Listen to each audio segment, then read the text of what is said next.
All right, good afternoon. Chuck Morse here, the Morse Force, Monday through Friday, 12 noon. Thanks for joining me, everyone. My guest is James Wright. James is a Knight Templar. He's an Hello. author. He's a producer at Crusade Media. James, thanks for joining me. James, you don't hear me, do you?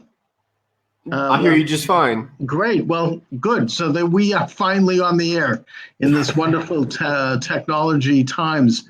James, you have a very interesting backstory. So I want to start a little bit by talking about your background and how you arrived at the present mission you're involved in. Oh my gosh. Okay. Well, you got about 12 hours to spare now. The standing on one foot, as they say. Yes. In a nutshell, I grew up in Dallas, Texas, and my family there was quite prominent and influential. And of course, all the men going back had been Masons.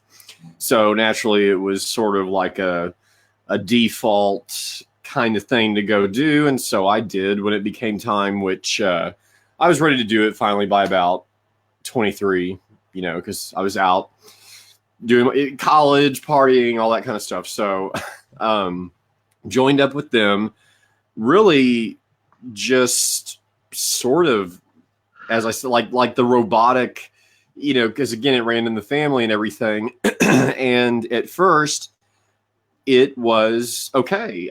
It seemed nice, actually. It seemed, unfortunately a little bit boring, kind of like the coffee clatch and pancake breakfast type of scenarios that you're met with at the door at the service level, of course. So for a while there, everything was, I would say, happy, That is to say that I was just in that shallow end of the pool, and life was good and everything seemed content. And then I was, I shot through my degrees like a prodigy. It usually takes, because it's really intense on the memory work, and you have to memorize everything with verbatim precision before you advance to the next degree. So I shot through those in a matter of months, all of them. So I was a Master Mason. Then they came to me and said, become a Scottish Rite Mason. That's kind of what everybody tends to do. It's the thing. So, okay, so I did that. So before you knew it, I was 32nd. And when I was 28, they called me one cold, rainy January morning and said, we're having a new administration come in at the Scottish Rite here in Dallas, and we want to bring you on with us as, an assistant. Like, great. That seemed like the highest honor, possible of like a phone call to get from those guys. Right. So I agreed, and I went down and I started working at the Scottish Rite building as my title was Special Assistant to the Secretary General, which just basically meant that I was the guy that was there, the normal business hours, and my boss was elsewhere most of the time. So I, therefore had like an administrative level clearance to access any of their information, which at this point we're talking about the Scottish Rite. So that's the higher tier. And so the Supreme Council that sort of manages all of that, that's who is at that point my boss and writing my paychecks, etc. So that shot me into a sort of overnight international kind of capacity, only because the Dallas Scottish Rite is sort of the unofficial headquarters. DC is the headquarters, but then the Valley of Dallas is so large in population that it's actually bigger than DC, and so they keep a lot of their backup archives, records, servers. Let me just ask you some questions about that. So, yeah, if DC is the headquarters, is that the Alexandria Lodge in Virginia? No, it's the House of the Temple in I forget which street it's on. It's right there, like across the pentagram thing or whatever of Right. Washington, D.C. from the White House. Let me just also just talk a little bit here, because I think that the Alexandria Lodge, from my understanding, was President George Washington's lodge. That's correct. Yeah, and that Washington, D.C. is laid out on Masonic angles. The city was built, this is no secret. I mean, it was built that way. The White House is one point, the Capitol building another, and the whole thing, even if you look at it aerially, you can see that it's a very much of a planned city. Now, you say that you were involved in the Scottish Rite Freemasonry internationally.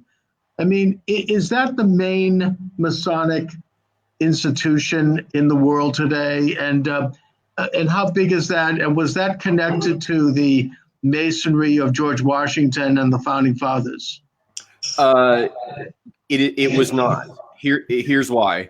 It has sort of and control of Freemasonry, which is very interesting because, according to Masonic law, other alternative appendant bodies of Freemasonry, which the Scottish Rite would be, an appendant sort of add-on, extra, that was designed by Albert Pike. Everybody might ring a bell with that name. What the truth is that Albert Pike had gone over to France, and the Scottish Rite already existed over there. They call it the Rectified Scottish Rite. So it was already set up and operating over there by approximately 200 years, that more or less. It was an age where he was able to pull an easy con and bring that information back to America and share it with Masons here, and under the pretense like, oh, look, guys, I found these hidden rituals and this stuff that I've uncovered on a trip to Europe.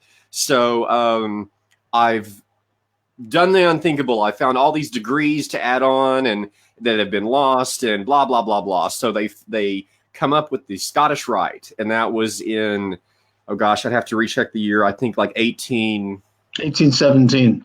Yeah. Or 1717, I believe it was founded in 18. In Great Britain. Now that's the United Grand Lodge of England that was founded. That's the one you're thinking of. And that's the same thing as the Scottish Rite. Is that right?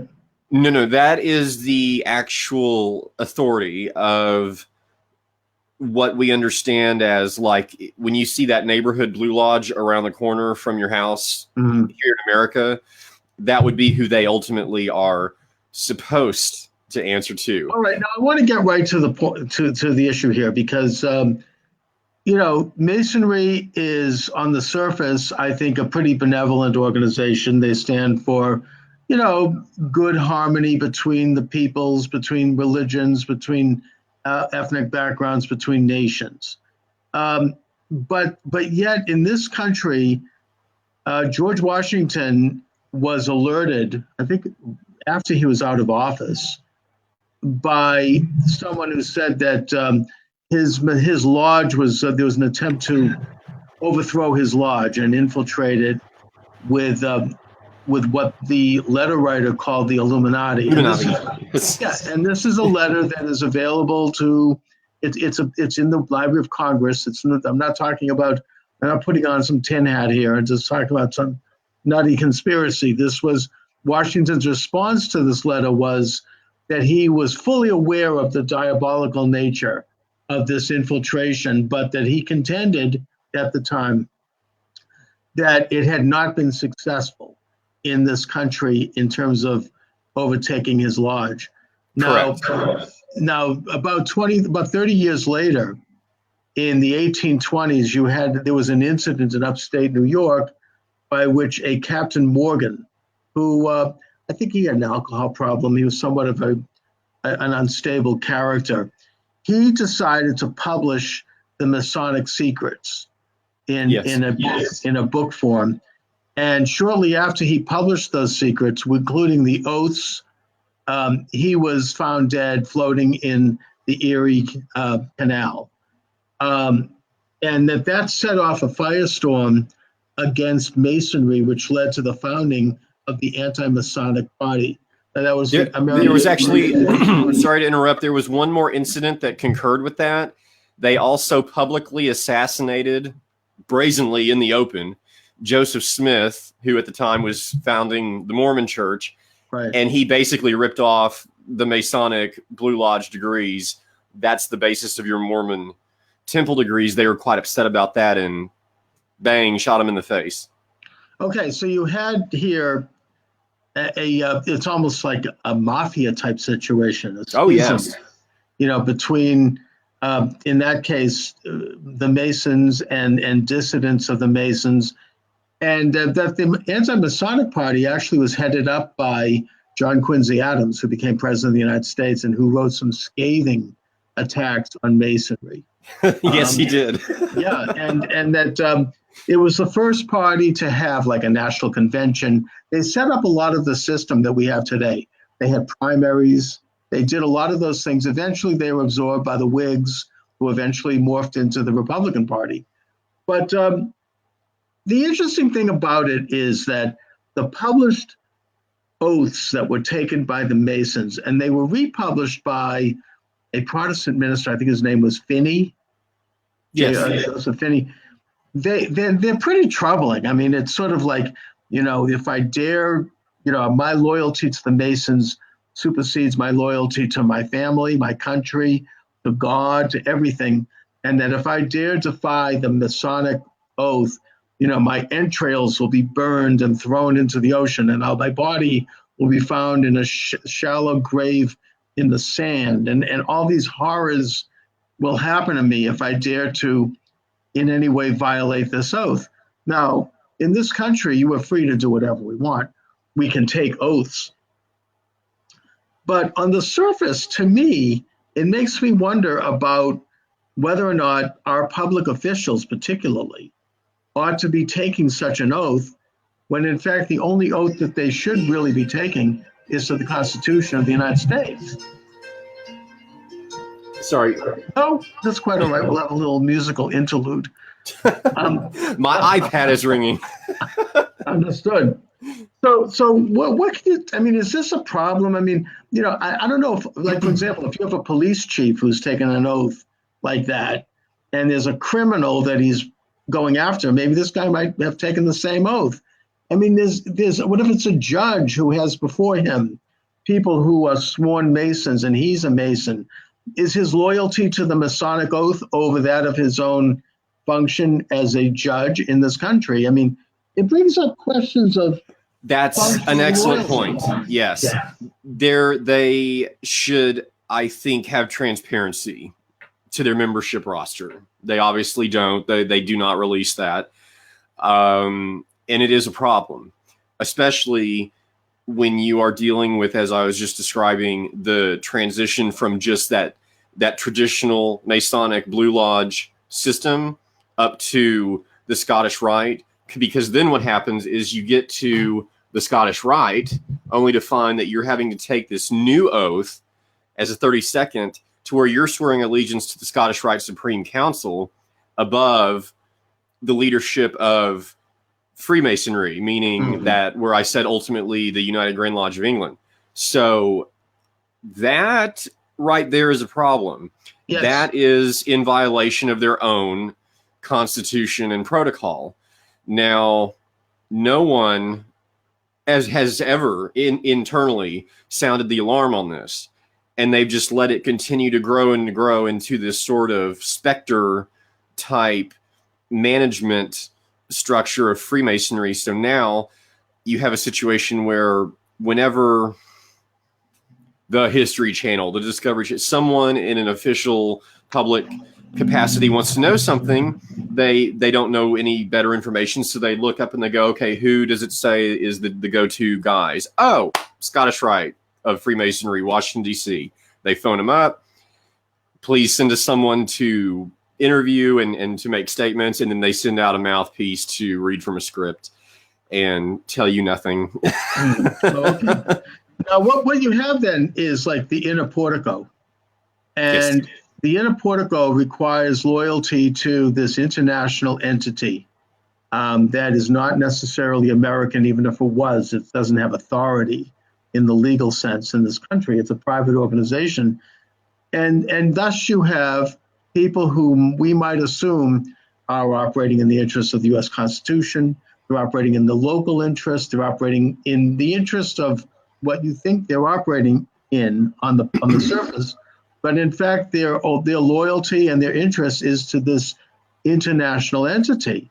Now, Yes, and when it's from the basic level of just the third degree Master Mason, in that oath, that's the most crucial one, because that's where they get you, and they say that you are, I'm going to paraphrase here, to protect your brothers, from any kind of knowledge of wrongdoing in the public or law enforcement, murder and treason alone accepted, and these left at my option, quote unquote. So in other words, hint, hint, keep your mouth shut regardless, Or you can face being murdered, and also it permits murder. Right.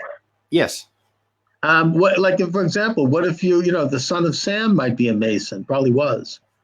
I mean, Well, let's go with the famous case Jack the Ripper. We now know was the evidence. They would have had that at the time when the police were investigating over there. Of course, it was obviously kept out of the official public, understood, so forth. Yeah, because a lot of the media people around there were Masons. So yes, there was a loyalty to protecting the craft, and a loyalty to, and that meant that it was okay to do whatever you needed to do to make sure that the secrets and that the organization was sustained properly. Now, once the oaths are taken, and as you say, when you get to the high level, the 33rd degree, which was, I think, established by Albert Pike. And by the way, Albert Pike, the author of Morals and Dogma, is the only American figure, and he was a Confederate general who was involved with a lot of atrocities, by the way. He is the only person that actually, there is a statue of him, very strange, right in near the U.S. Capitol building. I mean, I was astonished. I was in Washington with my family driving down the street, and there it was. I think it's right near the Judiciary building or something. And remember, we were just recently, a couple of years ago, having that controversy of the people calling to remove all these Confederate statues, and in a lot of cases they were successful. That is one that you'll notice was not touched. Will not be touched, and that's an issue in and of itself. I mean, I thought it was a little strange to find a statue of Jefferson Davis in the U.S. Capitol, given the fact that he was the president of the Confederacy, after all. But let's not go into that. Well, I would also like to note real quick that Albert Pike, like you said, was absolutely guilty of so many atrocities and pedophilia and everything that it's mind-boggling.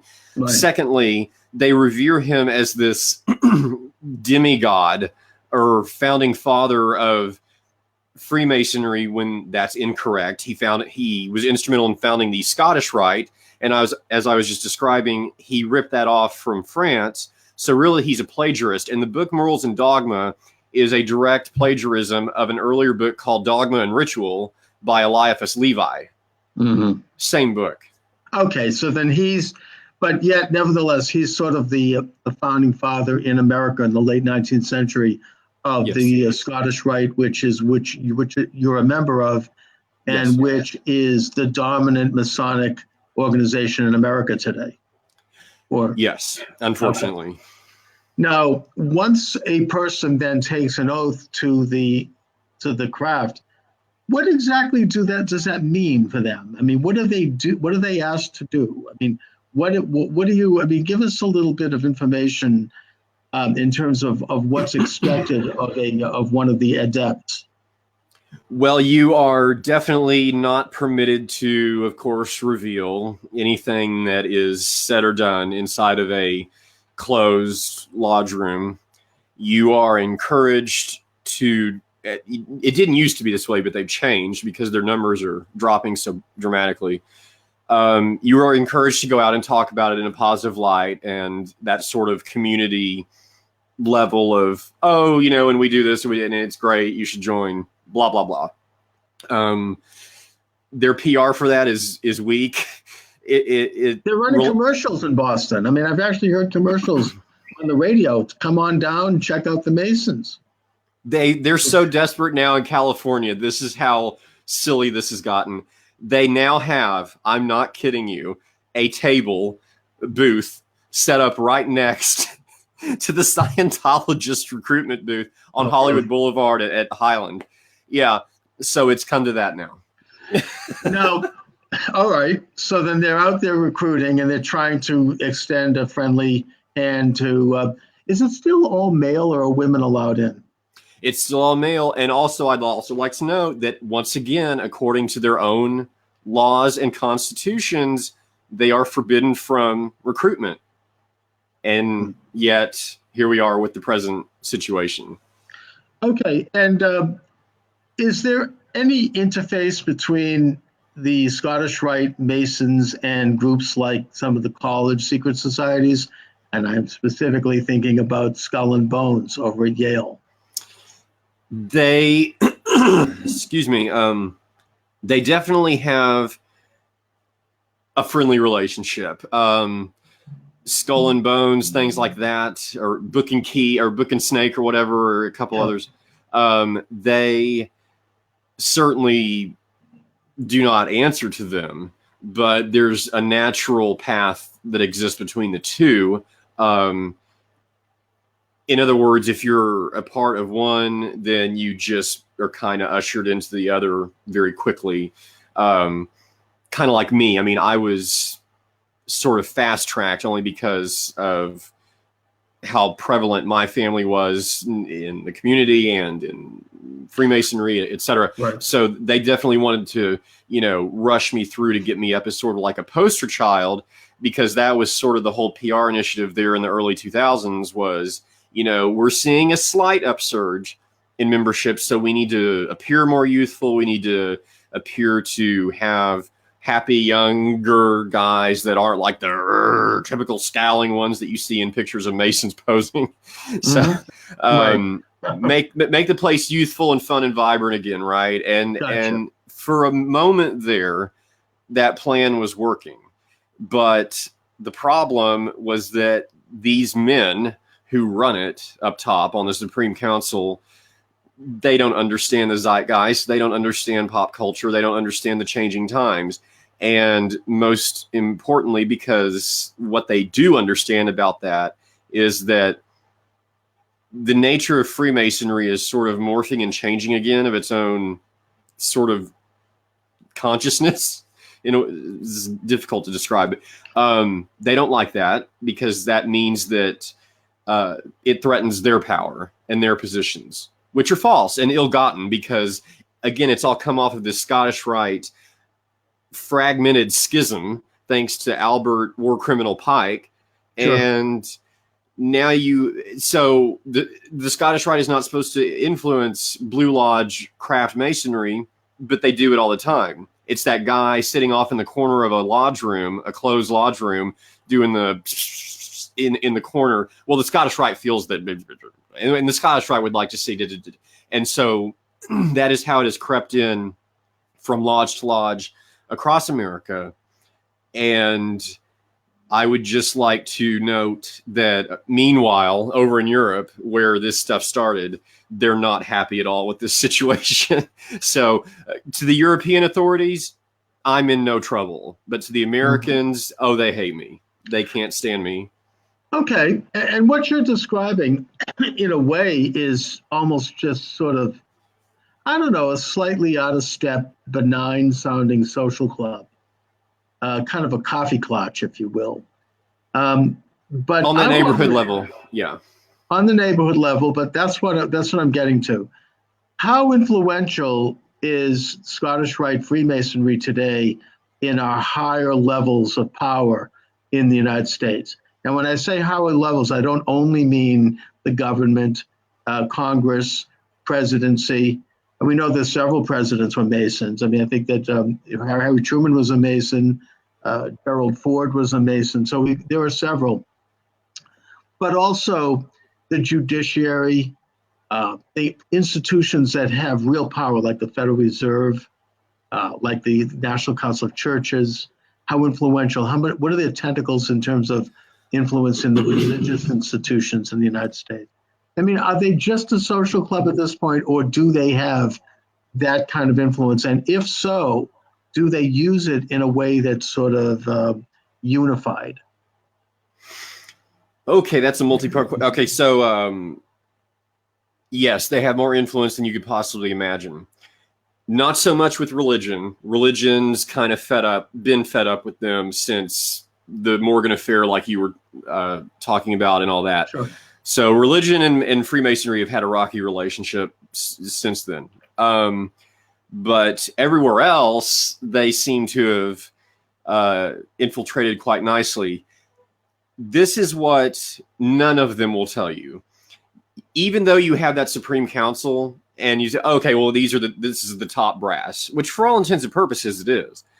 The men that run the Supreme Council: Ronald Seal, Brent Morris, Arturo de Hoyos, etc.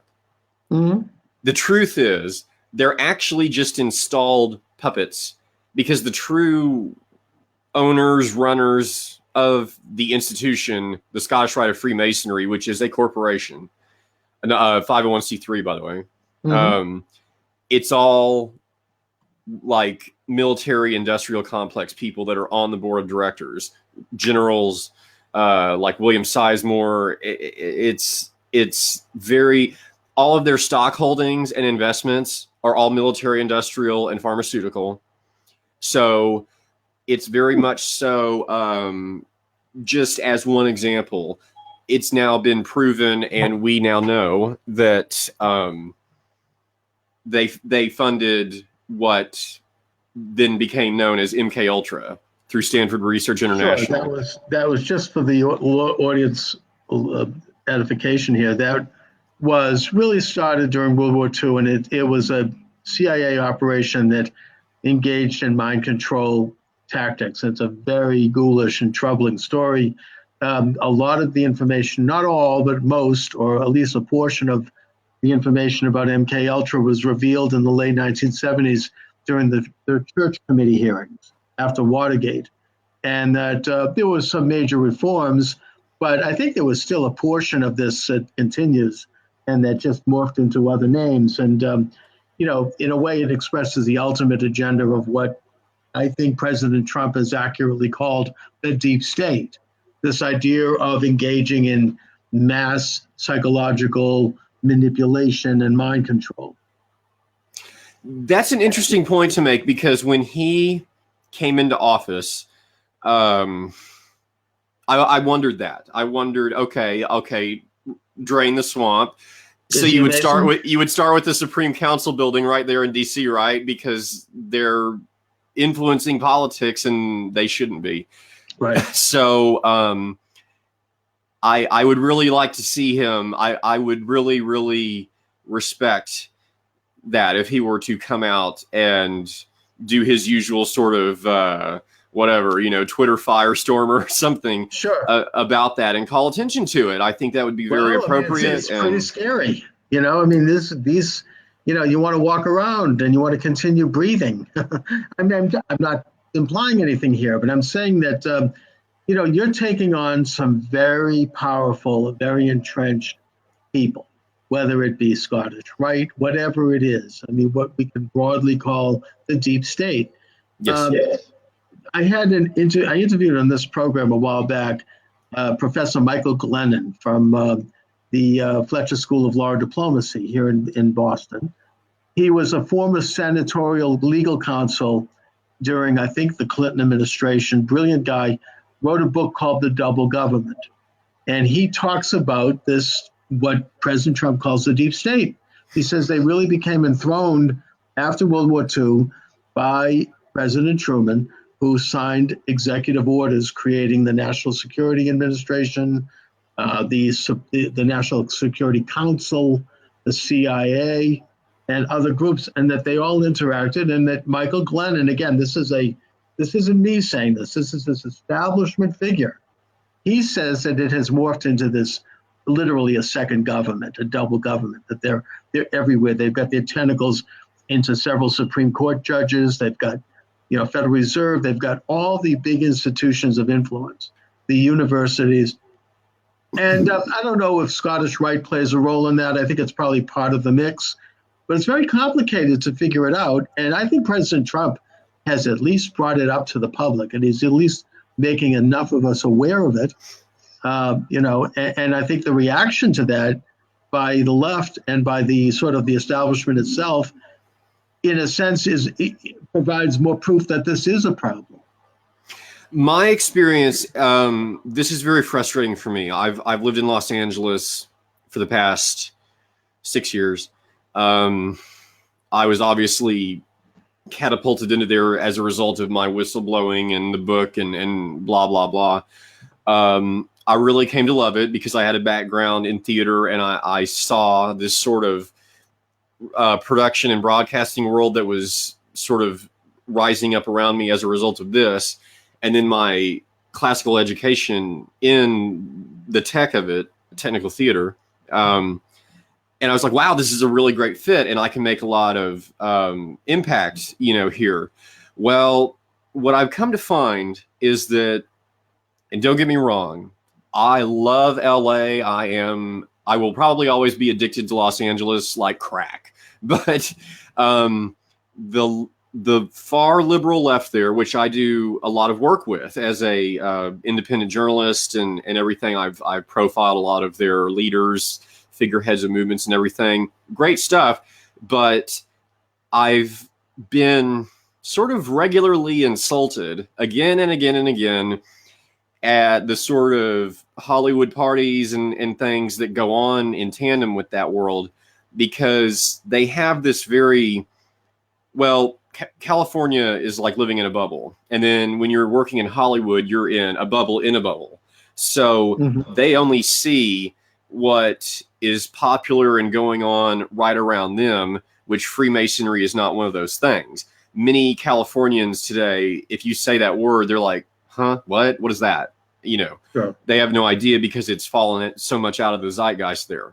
Hollywood and the left have a very difficult time, much like the Masons do, of stepping outside for a moment and looking in to see how the rest of the world feels. And if they would do that, Hollywood would realize that this is definitely a hot topic. They don't seem to think it is, but it is. Go anywhere else besides Los Angeles and you'll hear about it. Freemasonry seems to think that the public still adore them, and they are incorrect, because they look at them as the scowling, sort of odious men that they truly are. They think that they can PR their way, hire agencies to consult, and somehow just throw more charity drives, and the problems will all go away and everything will go back to business as usual. The ship is sinking. Now, James, you were a high-level Mason. I don't know if you still are, but the point is that you seem to have had, I don't know if the falling out, but you've had a break with them. Texas formally expelled me. Okay. So I am the first Mason in history who has been kicked out, but then a couple of years later, a foreign power, in this case the Grand Lodge of Romania, intervened, and they kicked me back in.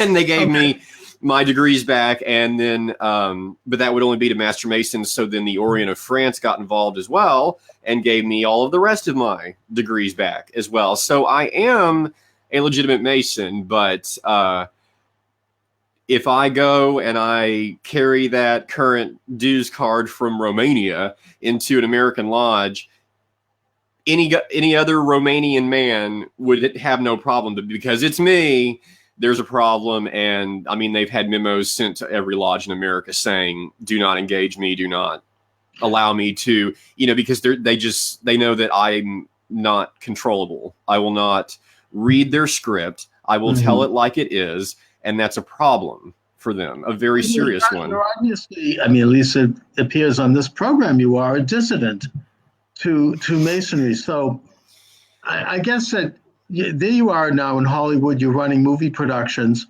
What has been the consequences for you?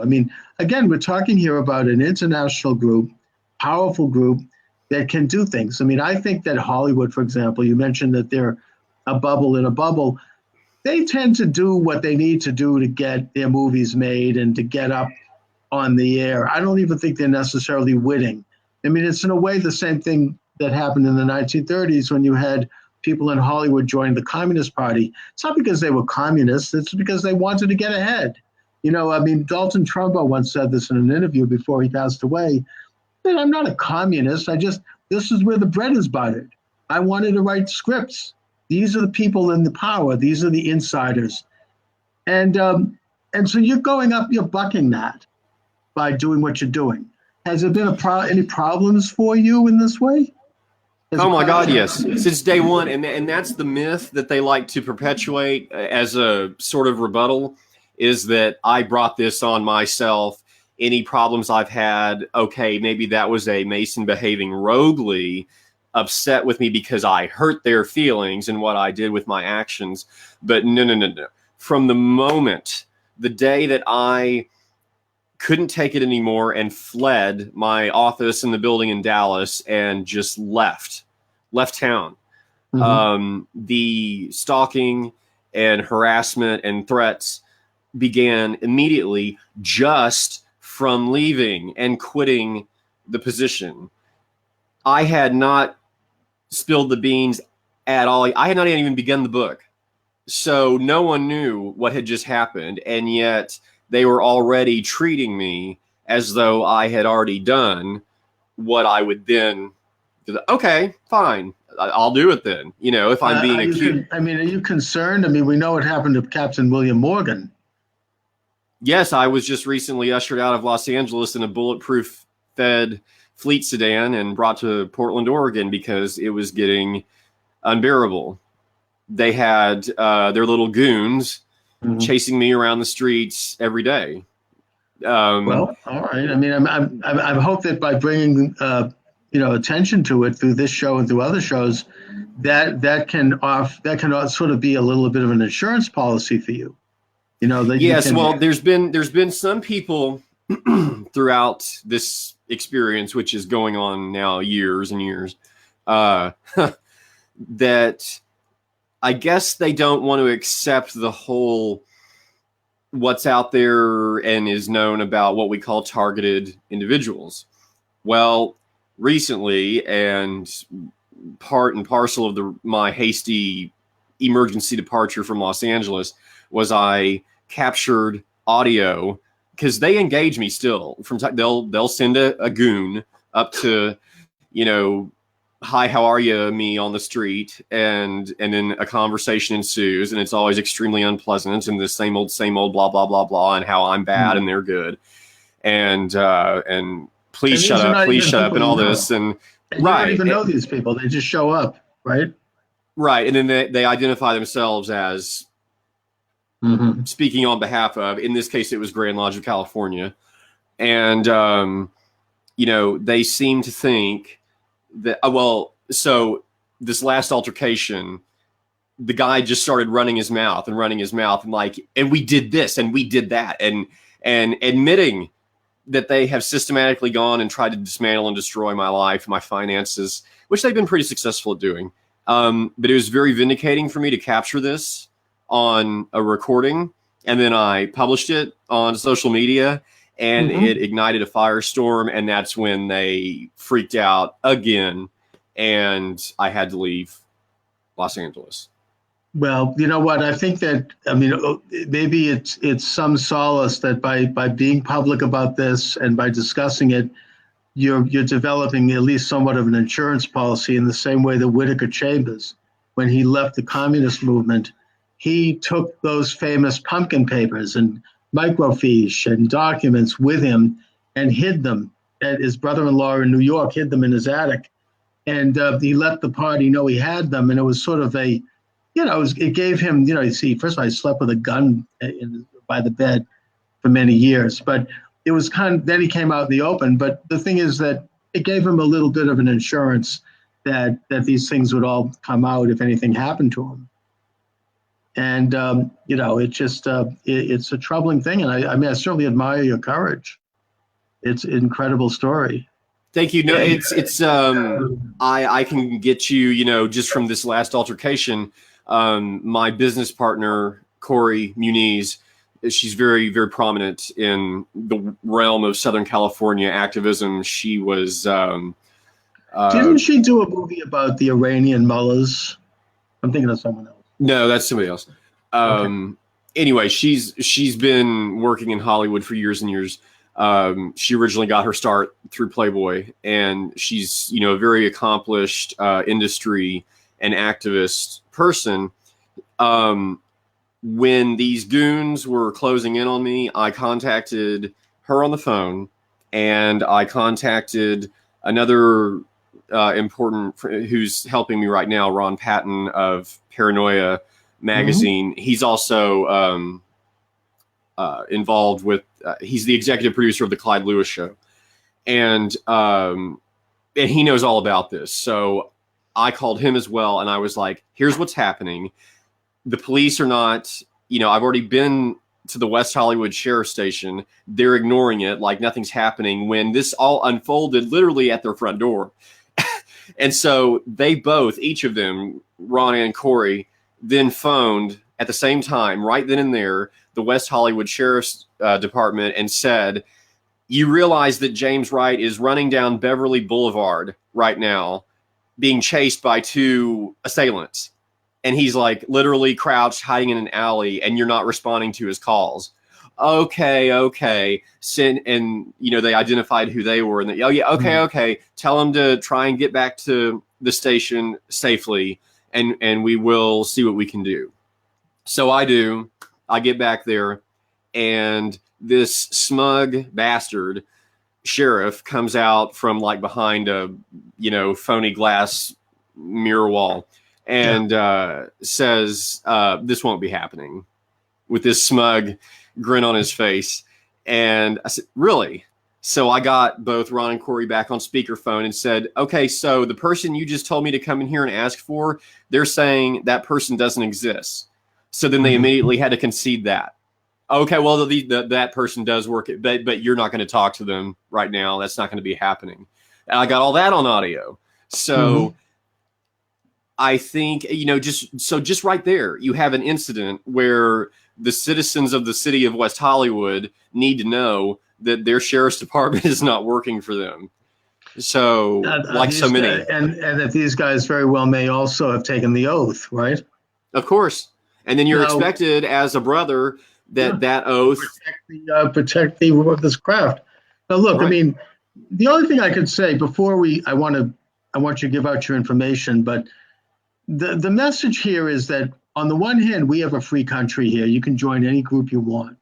You can even be a Nazi. It doesn't matter. I mean, this is, in a way, it's both our strength and our weakness that we allow people to be free and to associate freely. But I think it's perfectly reasonable to expect that people reveal. And we're talking about transparency here, that they are members of groups that require oath taking, and that is a contradiction when they take an oath to preserve the Constitution. Because that, when you take an oath and you put your hand on the Bible and and you're a public official, that oath is supposed to, we assume, supersedes anything else that you've sworn loyalty to. But in the case of this Masonic group, apparently it doesn't, or we have to wonder whether or not it does.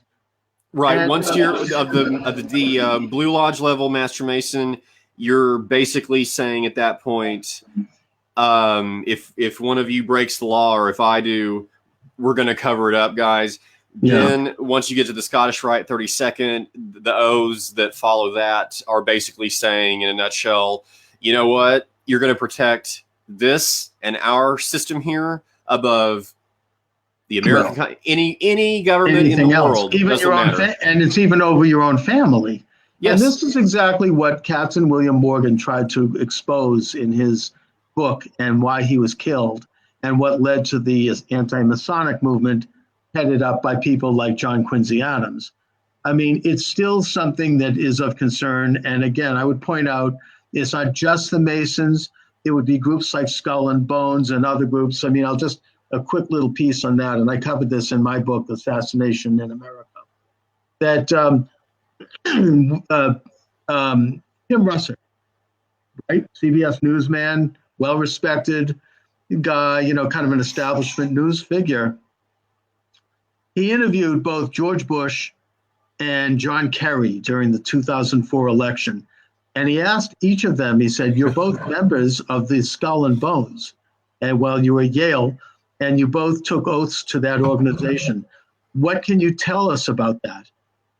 And it's on film, and they both answered the question literally the same way, with the same expression on their face. It was almost like the same person. We don't talk about that. And then they moved into another subject.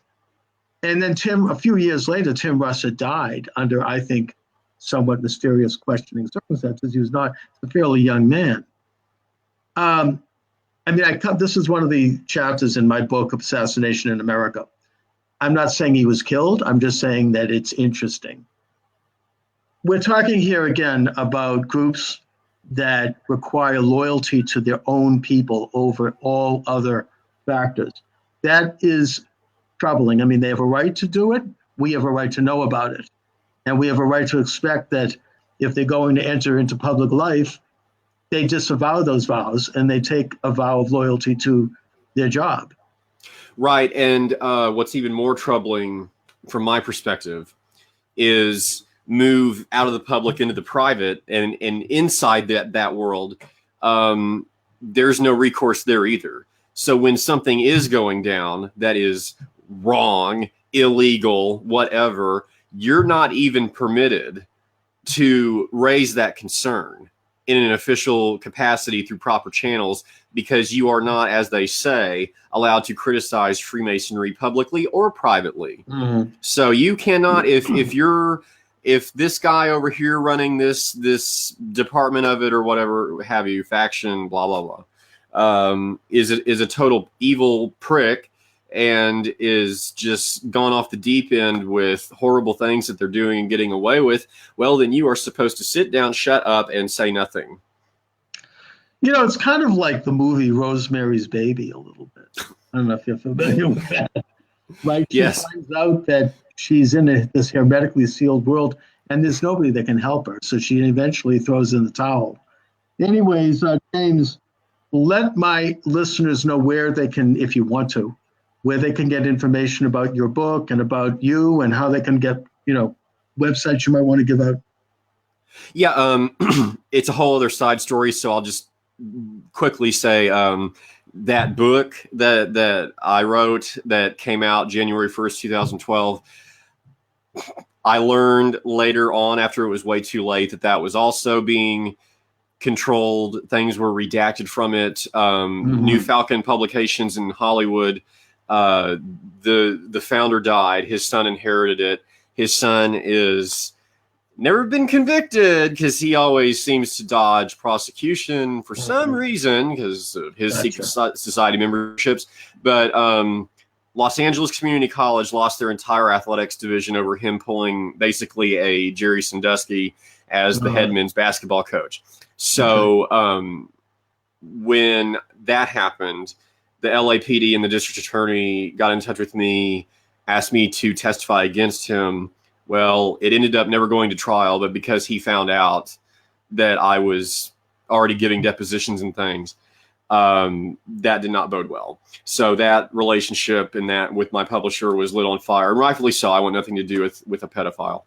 And recently, Paranoia Publishing has agreed to reprint my book. So it will be coming back out. The name of it was Freemasonry's Cult Abuses, but I'm going to sort of rework it update it a little bit with some of the recent things, because that was now written 6-7 years ago. So there's definitely more to tell now that has happened in tandem with the events that were in the original book. So I'm just going to rework it a little bit. In the meantime, everybody can, you can look me up under social media as James Robert Wright, WRIGHT, or my website, crusademedia.org. Okay. And in that, it's just sort of a little independent operation I run out of LA. And because I think my biggest therapy with all of this has been, I found a real affinity in working with other whistleblowers in the context of journalism, because I understand, because I've been through the same thing that they're going through of whether it's say they whistleblew on pharmaceutical or big oil or this, that, the other. We all go through essentially the same thing, because you're dealing at the top with essentially the same people. Right. And the same tactics. So I've actually been able to help some whistleblowers in that regard, and I'm very proud of that. So that body of work of mine is on that website, and you can contact me there. And just trying to keep with a pulse and keep going on and forward, and hopefully affecting this for the better. And you are doing that, and I admire your courage, and I admire what you're doing. And let's stay in touch. Thank you very much. You're welcome. Let's do some programming from time to time. Keep me updated on what you're up to, and let's continue doing stuff. I'd like that very much. Thank you. All right, James Robert Wright, thank you so much for joining me. Take care. Have a great day. Thanks a lot. Thank you. All right.